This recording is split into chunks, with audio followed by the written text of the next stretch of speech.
Welcome back, everybody, to the Steel City Blitz Steelers podcast presented by 26shirts.com/Pittsburgh. And make sure you check out their brand new shirt, by the way. It is themed with one Mr. Bill Cowher. Fear the Scowl is the title of the shirt. It's actually pretty cool. And as you know, 26 Shirts always kicks out money from every shirt sold to a local Pittsburgh charity or cause, and hopefully they'll sell a lot of those because it's a great shirt. Obviously, ode to Coach Cowher heading into the Hall of Fame. But tonight we are going to dive headfirst into the offense of the Pittsburgh Steelers, tear it down, look it over, and build it back up. And obviously there's a lot to do with that, and talk about the needs and the guys that are just fine and all that other stuff. And to do that with me, of course, are Ben and Ian. And I will just tell you right now, I know Ian has a nice shot of whiskey in his hand, and I have a very delicious Bell's Official beer in mine. Ben, are you drinking an adult beverage this evening? Nope. Well, you completely ruined the feng shui we had going there. Yep, I did. You're right. All right. I just got done at the gym, man. I'm not doing that right now. Maybe later. Okay. I need to get some sleep tonight. I'm being a sissy. You're right. You don't rehydrate with beer? I mean, No. Yeah, that's a shame. Not today. Well. It's weak stuff, Ben. I'm over here drinking old overhaul whiskey. Pretty weak.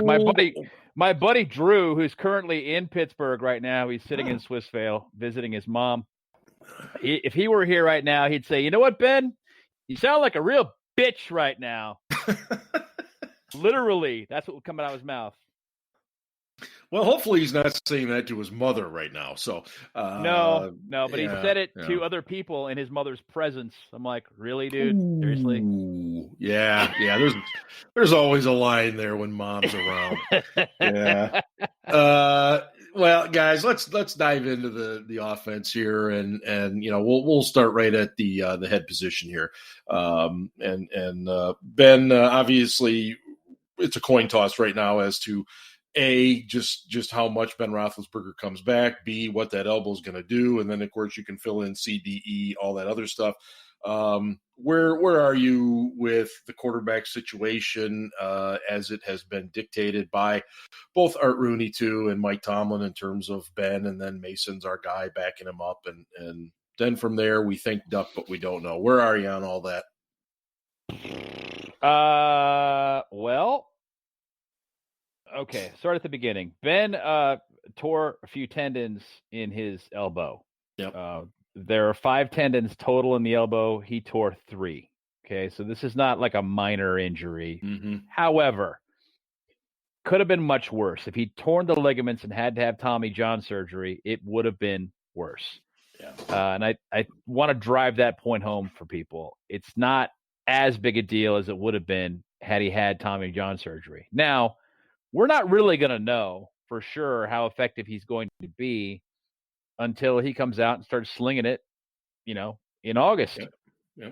And he's not really going to know until he starts throwing the ball. But, all signs point to a complete recovery from the injury at this point.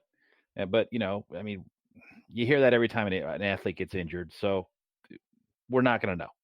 Anyway, going on to the backup, look, I know that people want the Steelers to sign an experienced backup to back up Ben rather than having Mason back there. The bottom line is this: the Steelers just can't afford it this year, absent a new collective bargaining agreement being ratified before the end of March, or actually March 19th. Right. And it just doesn't seem like that's going to happen. So, it's going to be Mason next year. We have to hope that his mental game improves. And I think that along with his footwork is the worst part of his game. He's a pretty accurate passer, especially between the numbers. He's not great outside the numbers, especially deep. But his biggest problem is just recognition. He's not reading defenses very well. He gets heavy-footed in the pocket when he gets anxious. You can see that. And his footwork just kind of sucks. And I mean, even Ben at this point in his career, he's like Marino-esque. He's got better footwork than Mason in the pocket. So that's got to improve. At number 3, honestly, it wouldn't shock me to see Paxton Lynch surpass Duck Hodges and bump him off the roster next season and remain as the number 3. He's got the big arm. Yeah. He's got the height. He can see over the line. I kind of think that, Hodges turned back to a pumpkin at the end of the year there. And I don't know that his psyche is going to recover from what happened to him at the end of the year. We'll see. But everybody who predicted that he was going to be a starting quarterback in the NFL, I don't know what the hell you were smoking. That was never going to happen. No. And then, we've got JT Barrett, who I don't really see even being on the roster in July. No. So, unless it's as a wide receiver. Yeah. Or if we open with the Ravens and they keep him on the practice squad to emulate Lamar Jackson. But yeah, I tend to agree with you. I think the toss up here at the quarterback situation is going to be the number 3 for the reasons you laid out. Ian, but before you give your general thoughts, do you think the overall fan base, were we too hard on Mason Rudolph? I mean, in a sense, it was basically his rookie year, wasn't it? I mean, in a sense, yes. There's no substitute for in-game experience. Mm-hmm.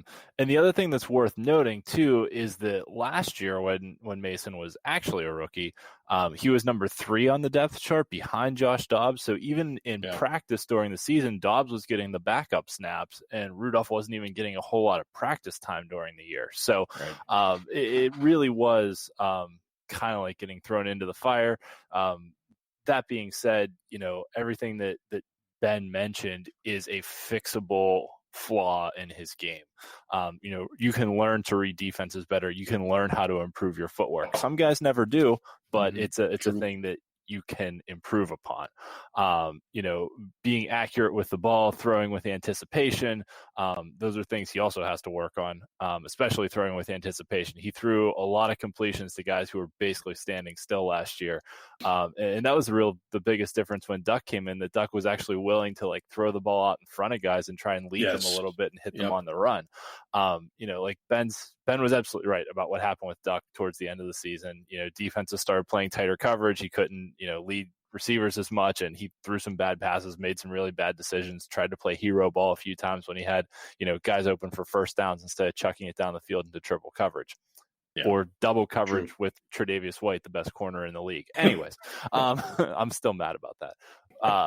But I think Ben's absolutely right that there's definitely going to be a training camp competition, probably between Hodges and Lynch. I would not rule out the possibility of us drafting a quarterback on the 3rd day of the draft.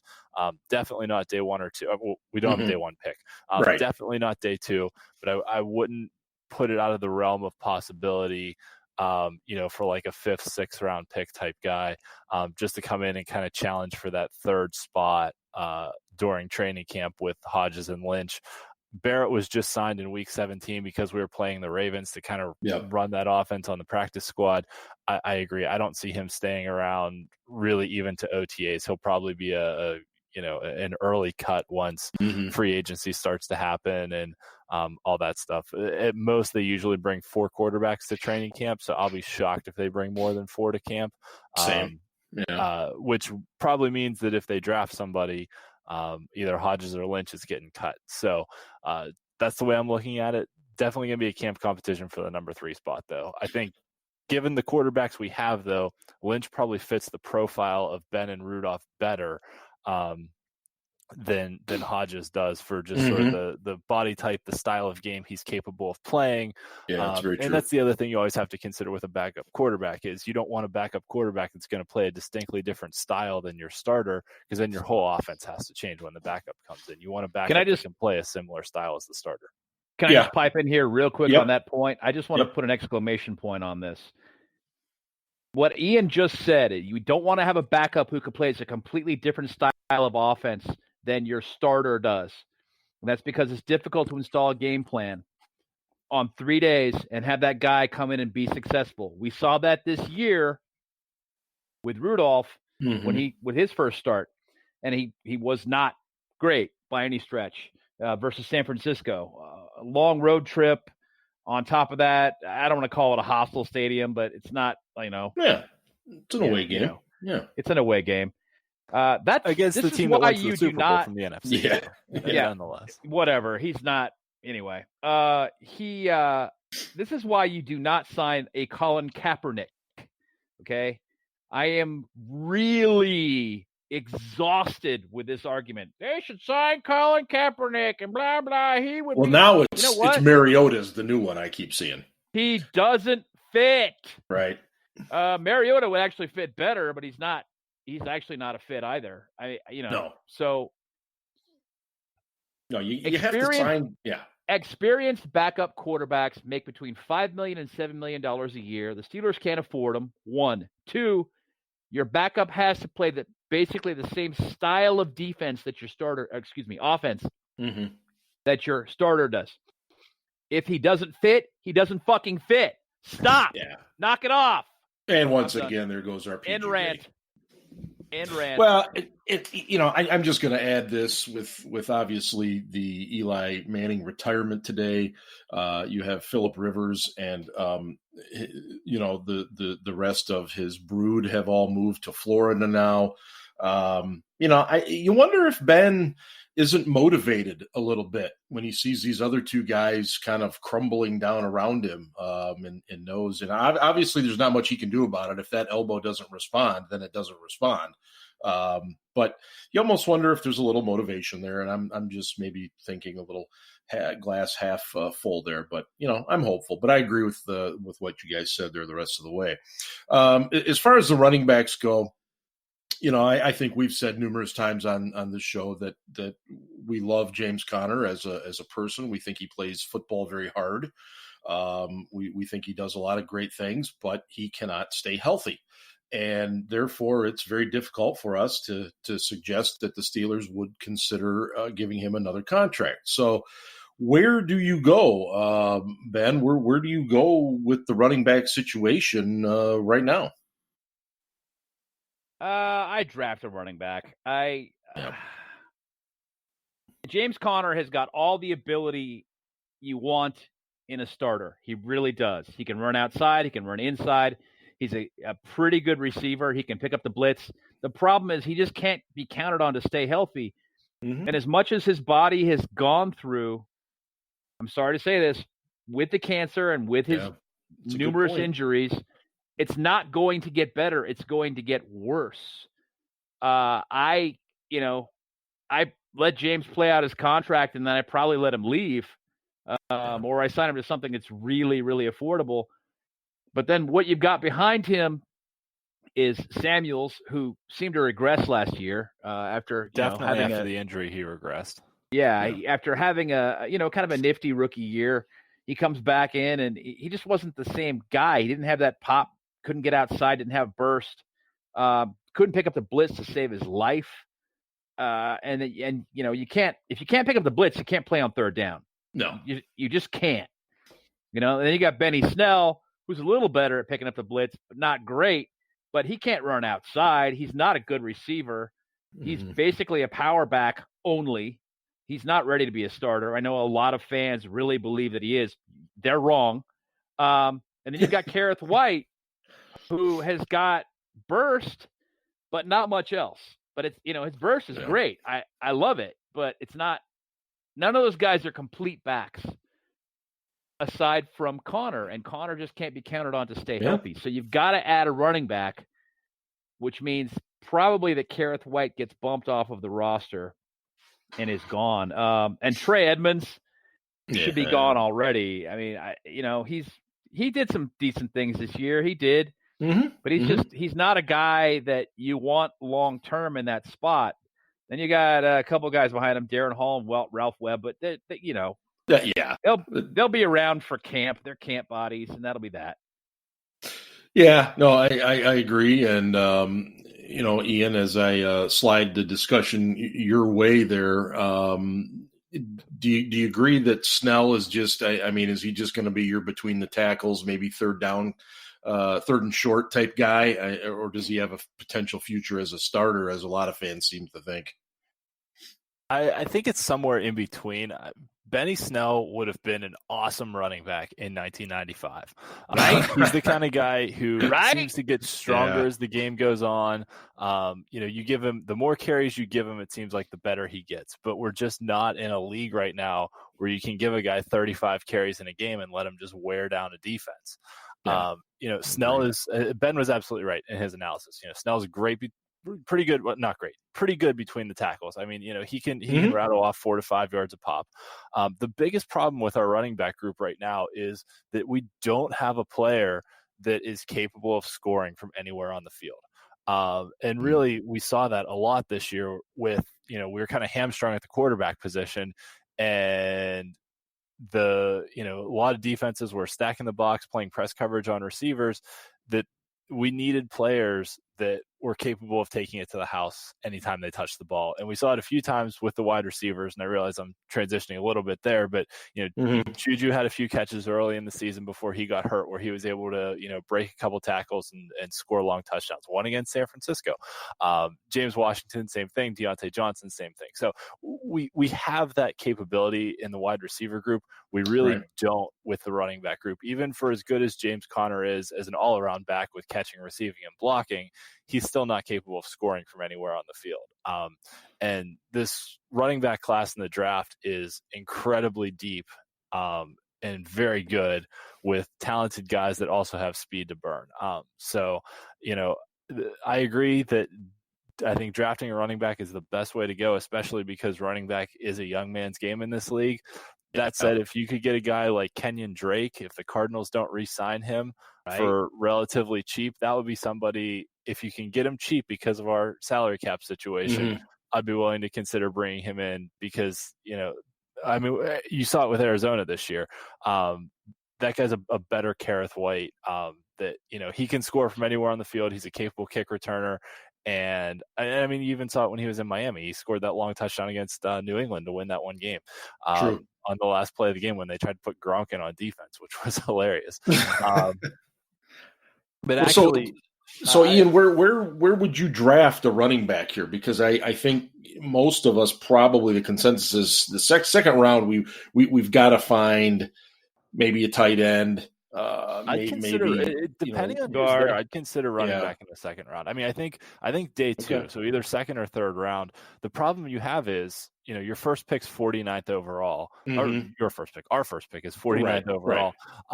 And then our second pick is like 102, 103. So we only have one pick in the top 100 because our third round pick we traded to Denver as part of the Devin Bush deal. So our third round pick is going to be the comp pick we get for Le'Veon Bell, which is still up in the air. It's not for certain that we're going to get that. But assuming we do, it's going to be at the tail end of the third round. So, you're going to have to look at, there's a big gap between, 49th overall and 102 overall. And if you got to take a risk and, maybe reach for a running back at 49, if it's a guy who's a game breaker, it's definitely worth it if he can, if he can change the game. And actually, on that same note, I think Jalen Samuels, if he doesn't improve, is the guy who's potentially on the chopping block. I think there's I think Connor's pretty solidified in his position, at least to start the year, even if they draft someone. I think Benny Snell carved out a role for himself. And really, it comes down to White and Samuels for a third down kind of scat back role. And I know they like being able to move Samuels around, but I think if you let Kareth White learn the offense, work his way into the NFL. He was just a rookie last year. We picked him up off of, was it the Bears practice squad?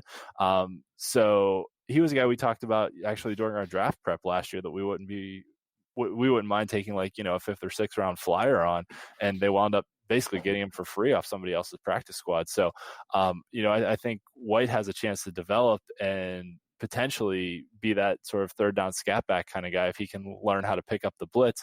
And the other difference we didn't mention is having Roosevelt Nix back would make a huge difference in the running game.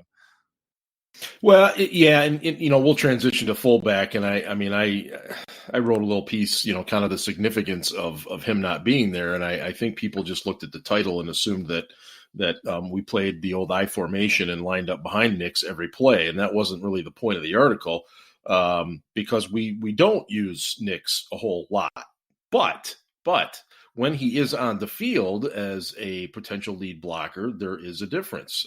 Teams have to adjust to that. So, I think we all kind of agree, without getting into fullback too much, that he's the guy, and it would take something pretty extraordinary to beat him, because Danny the Gum Chewer Smith loves him on special teams too. So as long as he's healthy, he's not going anywhere. But Ben, I get the feeling you would not do a running back in the second round. No, I think they need to invest in the offensive line and do what we saw the teams that ran the ball effectively in the playoffs did, and have an offensive line that gets your running back to the second level without being touched. I mean, if James Conner, for example, gets to the linebackers with a full head of steam, he's dragging them for another 3 or 5 yards easy. Yeah. Every time. No argument here. Yep. So you put them in a position where they can be successful. And to me, what you do is, ideally, perfect world, you take a center, if there is a center that's worthy of the pick in the second round, and you put him at guard the way they did Dermontti Dawson when they drafted him. And he was a second rounder out of Kentucky. And you put him there, and you let him play guard while Pounce plays center, and then when Pouncey transitions out, you move him into center. Again, perfect world. We'll see what happens. Right. But that would be my preference for the first pick, would be to build the offensive line, concentrate on that, because a great deal of what went wrong this year on offense started with the line. They were awful. David DeCastro flat out said, "We're not even doing the bare minimum." Yeah, I don't know how much more you can say. Yeah, that was a pretty telling statement. I do want to move on to wide receivers, just simply because there's more of them, and certainly some questions there. Ian, I know you wanted to chime in on that one first, so go ahead. What are we thinking at wide receiver here? Yeah, so I touched on the wide receivers a little bit already, that Juju's the number one, James Washington, Deontay Johnson are 2 and 3. And really all three of those guys, you can move them around too. You can play them each out of the slot. You can play them out wide. You can send them on go routes down the field. They're all capable of playing anywhere on the field. And that gives you some good versatility. You can work some matchups, things like that, get good cornerback wide receiver matchups. I'm fine with our top 3 wide receivers. After that, there's a whole bunch of question marks, though. We've seen them keep either 5 or 6 receivers the last few years, so there are roster spots to be had here. I think Deion Kane was a guy we picked up off the Colts practice squad in the middle of the year. Same week we picked up Kareth White, actually. I think he showed enough as being on the outside that if he had better quarterback play, he could potentially be a number 4 receiver. So I'll say he showed enough to at least get a training camp invite to compete for the spot. I don't know if he'll actually win the spot, but I think he showed enough to come to camp and be able to compete for a spot. Ryan Switzer was flat out terrible and should not be on the team next year in any capacity. So hopefully they get rid of him. Johnny Holton was a complete disappointment. Johnny Holton, we all kind of felt like, he had a great preseason. We talked about this on the show, that he deserved a shot to be on this roster. I was sucked in. Spencer all over the place. Wide receiver, special teams, everywhere, even kick coverage. Holton in that last preseason game had a few tackles on special teams that you were like, wow, this guy just won himself a roster spot and he did. But he was a complete disappointment this season. Then Deontay Spencer had a Pro Bowl caliber year in Denver as their kick returner. So I don't know what happened there. If it's part of the problem with special teams is that Danny Smith just sucks and we have no scheme for kick returns. So it's kind of a free for all anyways. But at any rate, Switzer should be gone. Holton should be gone. And then the other guys are really just camp bodies. The only one that potentially could make some noise is Quadri Henderson, who was a very good kick returner at Pitt. He was in camp with the Steelers last year. They brought him back to the practice squad towards the end of no, sorry, not the practice squad. They signed him to a futures contract at the end of the year. So he'll probably be back in training camp again next year trying to win that kick returner role. But really, number 4 and number 5 are wide open. I wouldn't be shocked to see them take a wide receiver in this draft sometime as well. They always do. Yeah. And Ben, before you get going, Switzer's going to be on this team next year, isn't he? No. He's got a very friendly little contract, and they love him. They like his attitude, but what did he do at the end of the year? He didn't do dick. Nothing. I mean, he went on injured reserve. Yeah. But as I understood it, the injury wasn't all that bad. They just needed the roster spot, and they're like, yeah, you need to go. So even before that, he wasn't doing much. He was returning kicks and doing it poorly. So I don't see it when your only role, the only solidified role you have on the team is you return kicks and you suck at it. You're not going to get invited back. I know Danny Smith likes him.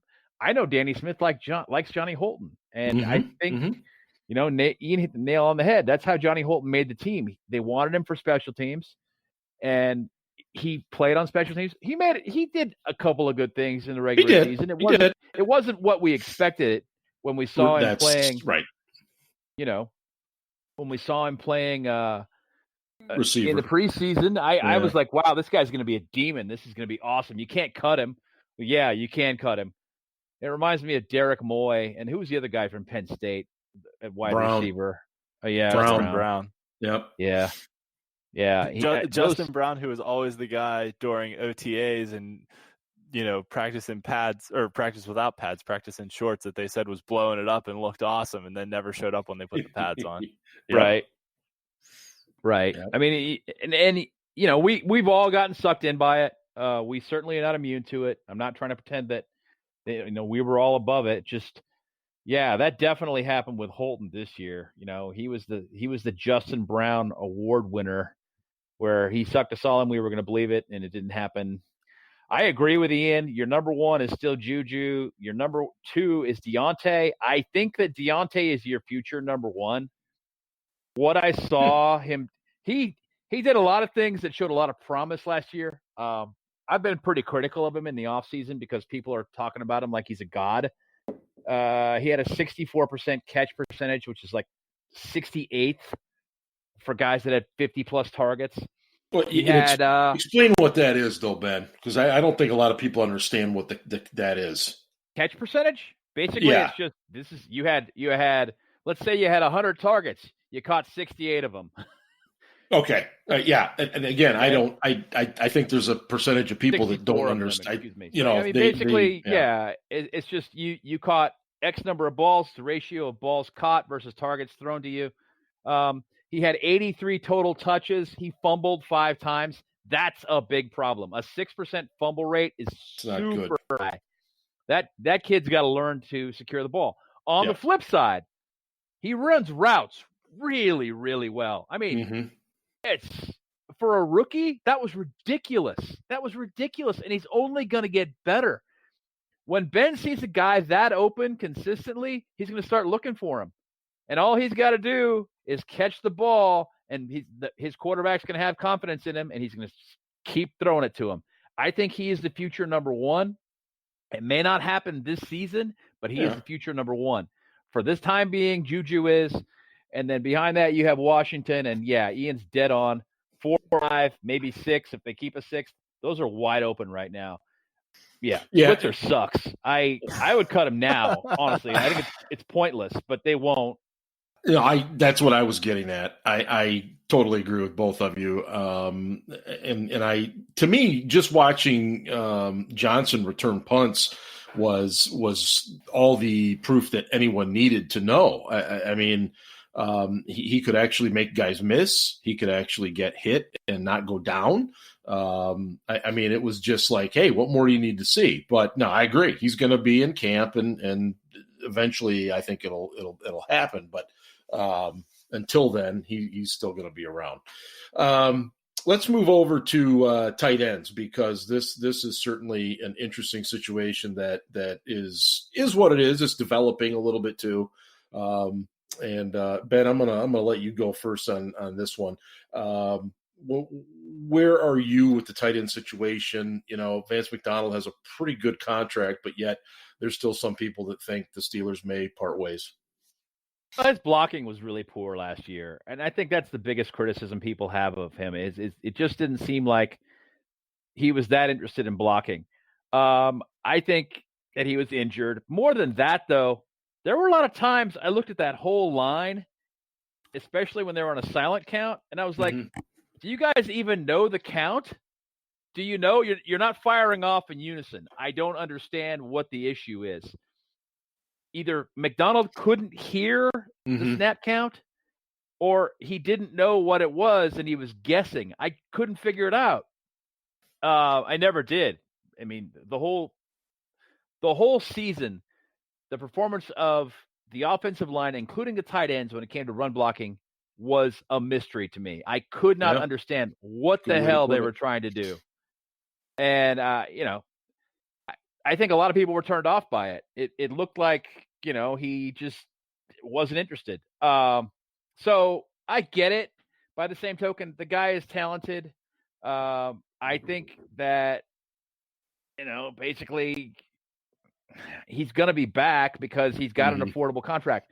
What I'd like to see them do is re-sign Nick Vannett. I think he has got a lot of ability. There are some rumors that Jesse James might get cut by the Lions and might be willing to come back to Pittsburgh on a cheap deal.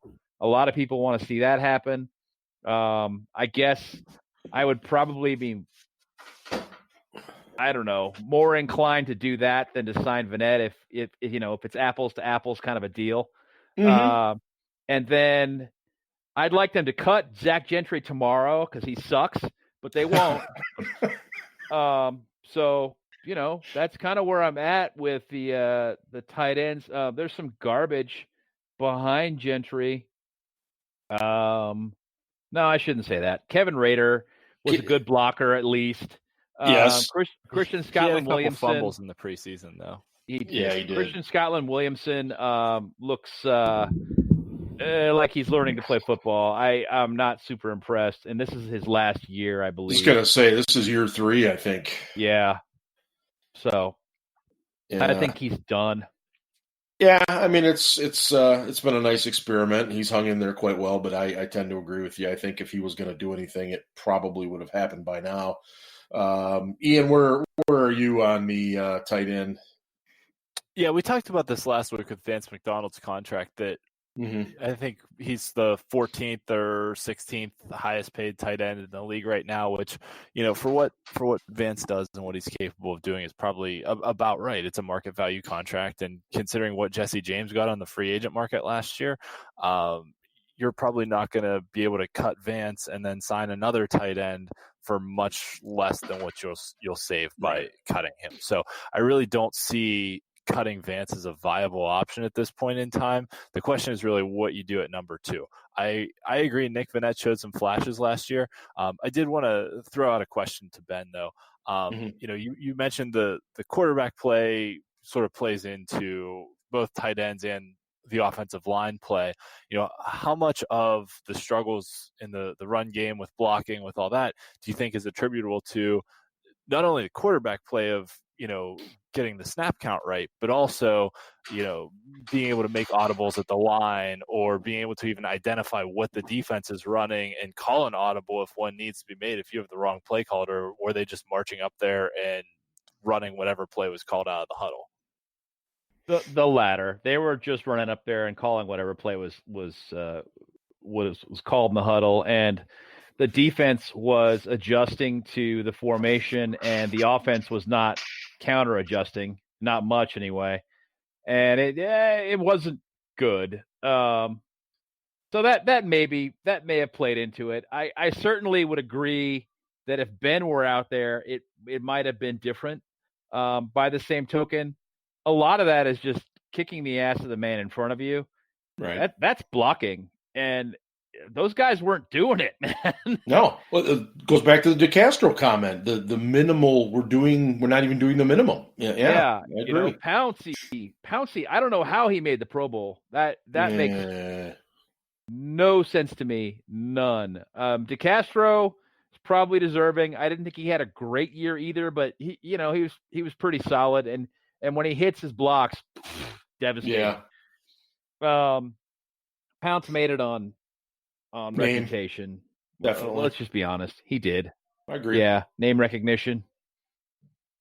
Yeah. Looping back to tight end just for a minute here, it seems like there is some depth in the tight end class in the draft. Tight end's a position, it's been getting more popular in the first round lately. Obviously, there were 2 tight ends taken in the first round last year, both the kids from Iowa. One went to Detroit, the other one went to Denver in the pick that was ours that we traded for Devin Bush. Right. But really, I mean, that's only 2 tight ends when you compare it with other positions that are going in the first round, and that was a high year. So you can probably get, sometimes the second, maybe the third best tight end in the second or third round of the draft. And, that's a position where guys will fall. The one other guy that I'm going to keep an eye on potentially this offseason is Cameron Brate.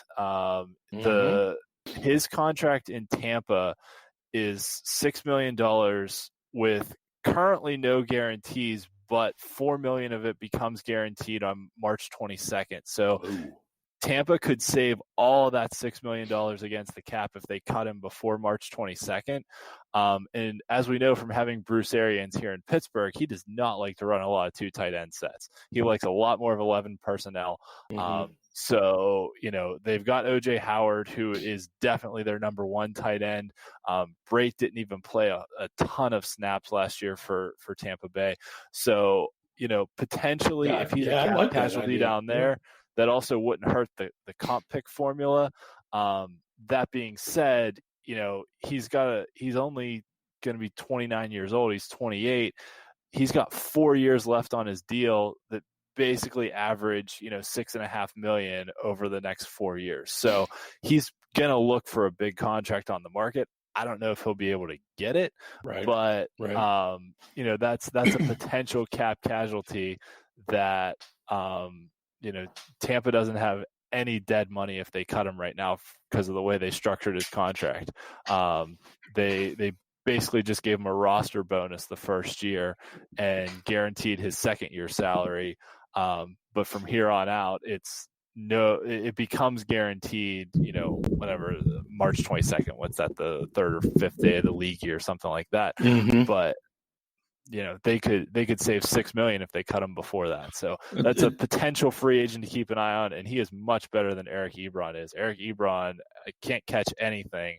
You thought Dante Moncrief had drop issues. Go watch some Eric Ebron tape. Oh, yeah. Believe me, Lions fans know all about that up here, for sure. We've got a few minutes left, guys, and I know we haven't got a ton of time to dive into the offensive line here, but we've talked a little bit about it. Let me go to the obvious here. Ian, is Ramon Foster back at all in any capacity? No. That's the quick answer. But then the question becomes, what do you do with the rest of the line, right? Yeah. So Matt Filer, who was our right tackle this year, is going to be a restricted free agent. So they'll have, first rights to get a contract on him. Yeah, and I think they probably will. What's that, second round tender? I think it's $3 million. Yep. Yeah. Second round tender is $3 million. If you give him the original round tender, he leaves, you get nothing. Yeah, and he was an undrafted free agent, so the original round tender is worthless. Exactly. Yeah. So you're still going to have Villanueva is going to be your left tackle. DeCastro will be your right guard. Pouncey will be your center. You re-sign Filer, but then the question becomes, where do you go from there? Do you move Filer to left guard where Foster was, and put Okorafor, who was a 3rd-round draft pick that you haven't seen anything out of, at right tackle? Do you let Zach Banner slide in at right tackle? Is there some competition there? BJ Finney's going to be an unrestricted free agent, and he was not good at all at center last year, but he's played very well at guard over the Much years better when he's at had a guard. chance to play guard. So really the question starts with Filer, though. If you want to keep Filer at tackle, and he did have his struggles there last year because he is a little bit undersized, he wasn't bad in pass blocking, but run blocking, he struggled. And he had some struggles in pass blocking too, don't get me wrong. But overall, he was probably middle of the pack as far as right tackles go for pass blocking. But if you want him to play right tackle, then you got to go out and find a guard. Do you re-sign Finney? Do you draft one like Ben suggested? All those options are on the table. But then what happens with a Okorafor that you spent a third-round pick on before? Zach Banner's a restricted free agent. They'll probably be able to bring him back at a relatively cheap deal. And getting back to actually the Roosevelt Knicks point, Zach Banner probably wouldn't be the cult personality that he is right now if Roosevelt Knicks had played the whole season, because a lot of what had to happen in the blocking game was predicated on you didn't have a fullback, so you had to bring in an extra lineman, but you only were dressing 2 tight ends, so they were bringing in Banner to block, and it was a whole cascade of issues. So I would be intrigued by moving Filer to guard. The one game against the Rams where they moved him inside last year was a good schematic move, and Okorafor wasn't terrible when they played him at tackle, but I think that was the only game Okorafor got a helmet for all season. So, there's some question marks there that, Banner was the guy they gave the helmet to play the 6th lineman position, essentially, in the swing tackle spot. So, there's room for competition here. Really, the only guarantees I think are Villanueva, DeCastro, and Pouncey. Yeah, I agree, and actually, I think I'll agree with Ben too. Before we let Ben jump in, but I think Filer's on the team in some capacity. I just don't know where he plays. Yeah, and Ben, we're right up against it, so I'm going to extend our offensive line chat into our next show, if that's all right. But all right. I mean, let's face it, we won't talk much about the defense because there's nothing to talk about. Anyway, you're right. Anyway, thanks to 26shirts.com/Pittsburgh, and specifically thanks for several great years of sponsoring or presenting the podcast. They have made the decision to kind of move on, and we totally understand that decision. So we'll be looking for a new sponsor there. But next time we will wrap up the offensive line and the defense. And for Ian and Ben, this is Steel Dad signing off on the Steel City Blitz Steelers podcast. And hey, go Steelers.